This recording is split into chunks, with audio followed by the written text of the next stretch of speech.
Assalamualaikum warahmatullahi wabarakatuh. Jumpa kembali dengan kami podcast Bumi Pala.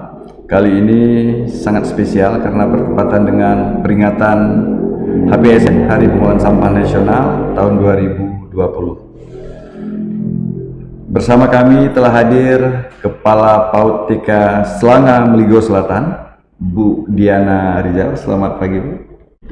Ya, kami telah melihat telah meninjau beberapa sekolah. Sekolah ini, sekolah Ibu ini yang kami nilai telah coba memulai sejak dini tentang pengolahan sampah. Jadi pada pagi ini kami ingin berdiskusi lebih mendalam, ingin menggali pengalaman, informasi dari Ibu Kepala Sekolah.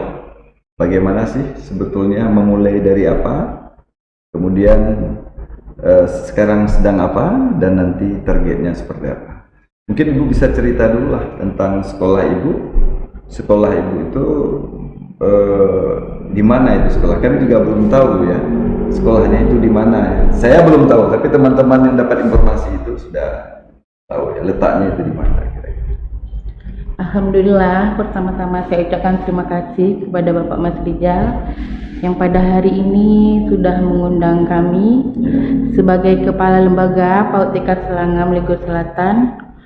Kebetulan sekolah kami bertempat di RTH di Jalan Merdeka. Oh iya. Oh, dalam komplek RTH juga ya? Iya, di Taman RTH, Pak. Iya. Ramai Bu yang sekolah di situ? Berapa jumlah? Alhamdulillah 80 lebih siswanya, Pak. 80 lebih. Terkait dengan pengolahan sampah, diskusi kita hari ini yang sudah dilakukan apa? Mengenai sampah, kami di sekolah kami insya Allah sedini mungkin sudah mengenalkan kepada anak-anak apa itu sampah, bagaimana cara mengolah sampah, dan bagaimana cara membuang sampah di tempat yang benar. Tempat yang benarnya itu di mana? Seperti di lantai misalnya, atau di mana begitu? Pak, kita mengajarkan kepada anak-anak itu bagaimana cara membuang sampah di tempat sampah yang sudah kita tentukan. Karena sampah kan terbagi, ada sampah organik dan sampah anorganik. Sebelumnya kita mengenalkan dulu kepada anak-anak apa yang disebut dengan sampah organik dan sampah anorganik, Pak. Mereka kan belum tahu nih.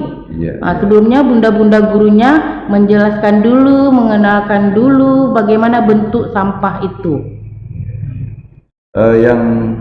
Metodenya seperti apa? Maksudnya apakah melalui pendekatan membimbing anak-anak, oh ini plastik, ini bukan plastik, atau hanya semacam instruksi? Iya Pak. Kalau kita pembelajarannya dengan anak-anak PAUD khususnya di TK ini, kita tidak bisa berbicara secara abstrak gitu Pak. Jadi harus aksi nyata. Jadi kita mengambil benda tadi yang bagaimana bentuknya, sampah plastik, sampah basah, itu harus kita kenalkan terlebih dahulu. Supaya kan anak-anak lebih mengenal, lebih tahu. Sebelumnya kan mereka kan tidak tahu, yang sampah itu kan merata. Daun, plastik itu semuanya sampah, tapi mereka tidak tahu sampah ini termasuk ke golongan kemana. Ada sampah kering, sampah basah, gitu Pak. Yang memulai membudayakan itu sejak kapan ya? Sejak setiap hari, insya Allah kami membudayakan kepada anak-anak untuk membuang sampah pada tempatnya, khususnya setelah melaksanakan kegiatan seperti makan dan minum. Mereka kan membawa bekal dari rumah Pak. Setelah mereka makan, kami mengajarkan kepada anak-anak untuk membuang sampah pada tempatnya. Seperti misalnya ada yang membawa snack, itu kan menggunakan plastik, Pak. Betul. Ada juga yang bawa kue basah. Anak-anak kadang suka sudah makan ada nggak habis lalu dibuang. Buangnya kemana? Kami arahkan. Setiap hari bunda-bunda gurunya mengarahkan di mana mereka harus membuang sampah ini. Setiap hari membiasakan, Pak. Membiasakan sehingga menjadi sebuah budaya. Iya, budaya. Membuang sampah pada tempatnya. Jadi terus yang sampah yang sudah dibuang tadi itu ada yang sampah plastik, kemudian ada yang sampah organik tadi. Itu dikemanakan? Kami mengelola yang kemarin sudah kami laksanakan itu seperti sampah organik, kami mengolah kembali menjadi pupuk, Pak, pupuk enzim, ekoenzim. Ekoenzim yang organiknya ya? Iya, yang organik. Dari sampah sayur-sayuran dan kulit buah-buahan. Kebetulan di lembaga kami itu mengadakan pada setiap hari Jumat, yaitu Jumat bersih. Jumat bersih. Dan hari Jumat itu kami juga sudah pernah melaksanakan bersih-bersih lingkungan sekolah dengan Bunda PAUD Kabupaten Aceh Selatan, Pak. Oh ya, sebuah hal yang luar biasa itu kalau memang sudah mengajak pihak di luar sekolah ya. Iya. Untuk ikut dan juga para orang tua. Parenting kami, Pak. Iya, bersama-sama. Membersihkan lingkungan sekolah. Pada momentum Jumat bersih. Iya, Jumat bersih. Jumat bersih. Jumat bersih. Biasanya selain momen yang kegiatan besar itu dilakukan setiap Jumatnya di sekolah, di lingkungan sekolah saja. Iya, di lingkungan sekolah saja. Apa yang dilakukan tuh biasanya? Seperti mengajarkan anak-anak memilih sampah. Oh iya. Kebetulan di sekolah kami banyak tanaman. Bunga, ada daun-daun kering dan ranting-ranting.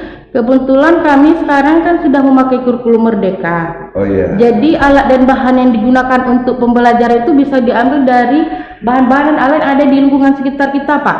Jadi sampah tadi bisa kita manfaatkan lagi, seperti daun kering dan ranting-ranting tadi bisa kita manfaatkan untuk kegiatan pembelajaran anak-anak. Ya. Kalau yang plastik tadi, kertas, plastik dan yang lain-lain tadi di apain, Bu?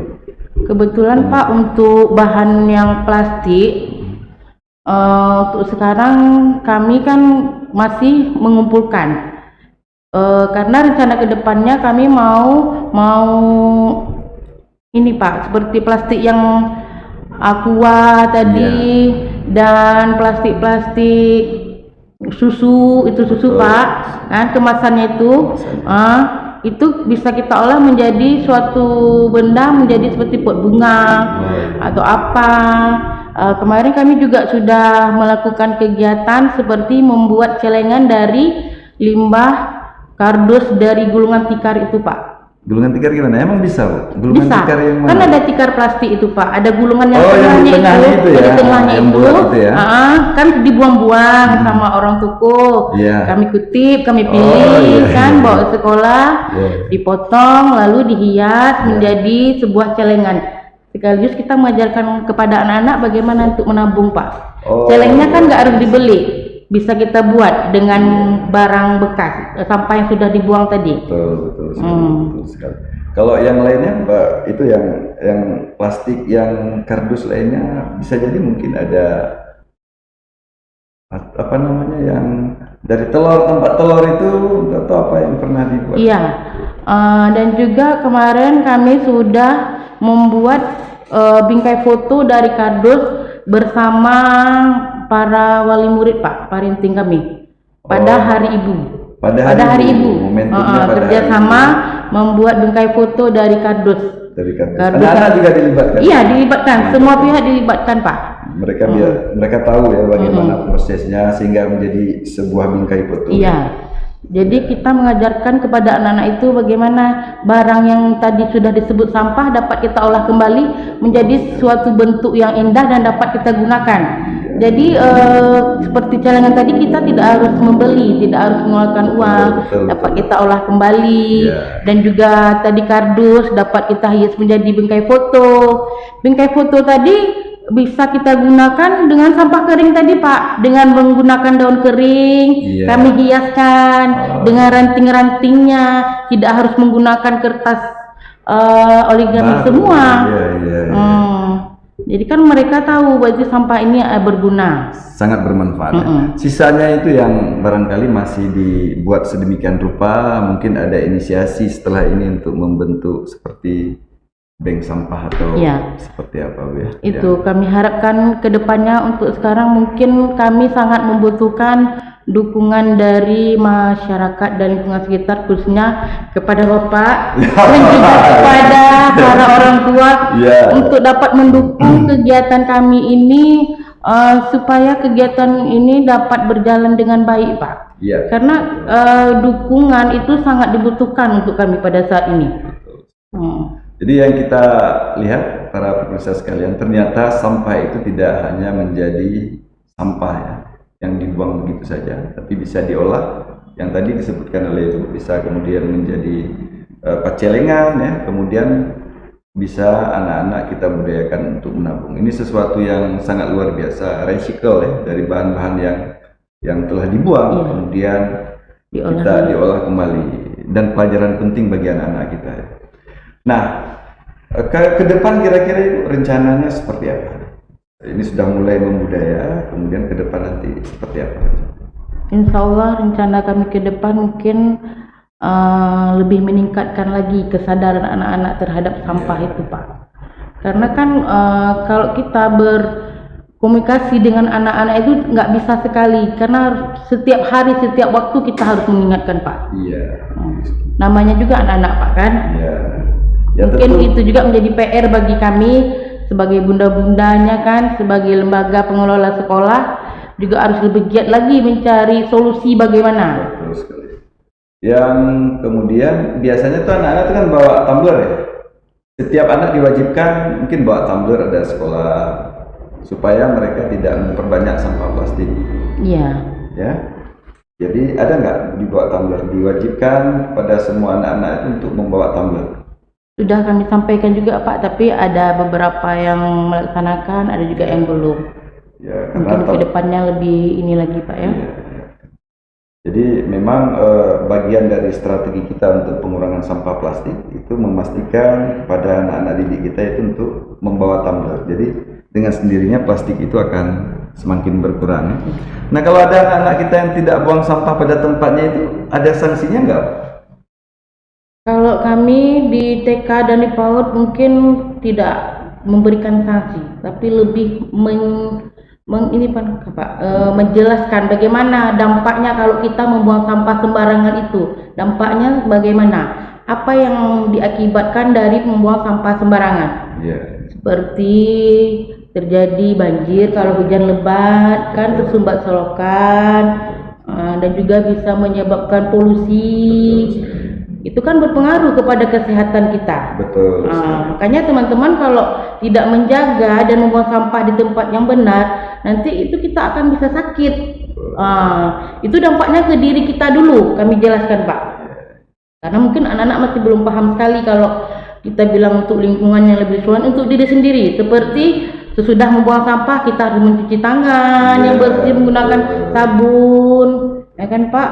Jangan lupa nanti kita lap dengan sapu tangan yang bersih. Lebih mengajarkan seperti itu. Lebih pada hal-hal yang praktis, mudah dipahami oleh anak-anak mudah dipahami kita, oleh anak-anak. Ya, ini memang sesuatu yang luar biasa ya yang telah dilakukan ya. Tapi bagaimana kita mampu ya dan terus berbuat, karena apa namanya, budaya ini sulit kita rubah, Bu, ya. Nah, makanya sejak dini kita harus terus menanam ya, agar mereka membuang sampah pada tempatnya, mereka tahu manfaat lingkungan yang bersih dan sehat ya. Ada nggak, Bu, di sekolah Ibu misalnya membawa jalan anak-anak begitu untuk bagaimana melihat indahnya alam ya, sehingga mereka semakin sadar, tumbuh kesadaran budaya, cinta terhadap lingkungan hidup dan alam sekitar. Alhamdulillah untuk kegiatan itu akan kami laksanakan setiap minimal itu sebulan itu 2 atau 1 kali setiap hari Sabtu, Pak. Kebetulan kita memang berada di lingkungan RTH, jadi kami membawa anak di lingkungan terdekat dulu. Di situ kan ada taman. Pas kebetulan tadi waktu kami membawa anak-anak ke taman, melaksanakan kegiatan senam di taman, mereka bisa melihat Pak, ada tukang kebersihan yang sedang menyapu taman. Teman-teman coba lihat ya apa yang dilakukan oleh ibu ini. Ibu ini sedang membersihkan taman dan menyapu, mengumpulkan sampah. Kenapa? Agar lingkungan taman ini menjadi bersih dan indah, supaya enak kita duduk bermain di sini. Oh, seperti itu Bunda. Ya, makanya teman-teman nanti kalau kita sudah pergi ke tempat umum, kalau misalnya membawa bekal atau makanan, tidak boleh membuang sampah sembarangan. Ya, pesannya bagus sekali ya, untuk menumbuhkan kesadaran mereka. Emang panggilannya teman-teman kepada Iya, teman-teman. supaya teman-teman Pak, karena kita kan nggak mau, jangan ada jarak supaya mereka itu nyaman. Seolah-olah berteman. Kalau kita berteman itu kan lebih kayak mana rasanya Pak ya? Iya, betul. Lebih nyaman. Kalau kita bilang ibu atau bunda, seolah bagaimana nanti kan ada rasa canggungnya atau takutnya. Tapi kalau kita memanggil mereka dengan teman, teman ya, udah. Saya kira ini luar biasa ya, PAUD dan TK Selanga Meligo Selatan ini ya, yang telah dilakukan. Mungkin Ibu punya harapan-harapan ini di akhir pembicaraan kita, harapan-harapan ke depan itu seperti apa? Harapan kami mungkin saat ini kami juga membutuhkan dukungan dari pihak-pihak terkait agar dapat mensupport dan membantu upaya kami dalam meningkatkan kesadaran anak-anak usia dini untuk mengelola sampah dan memanfaatkan sampah dan membuang sampah pada tempatnya Pak. Menyadari itu bagaimana menjaga kebersihan lingkungan. Baik, terima kasih Bu Diana Rizal. Sebuah hal yang luar biasa ya, capaian yang dilakukan oleh PAUD TK Selanga Meligo Selatan. Mereka telah melakukan upaya-upaya pengolahan sampah sehingga sampah itu tidak terbuang percuma, sampah itu bisa bermanfaat dengan baik. Kemudian munculnya budaya dan kesadaran anak-anak ya, agar mereka lebih cinta terhadap lingkungan hidup yang sehat dan bersih. Demikian pertemuan kami dengan podcast Bumi Pala kali ini. Terima kasih atas perhatiannya. Assalamualaikum warahmatullahi wabarakatuh.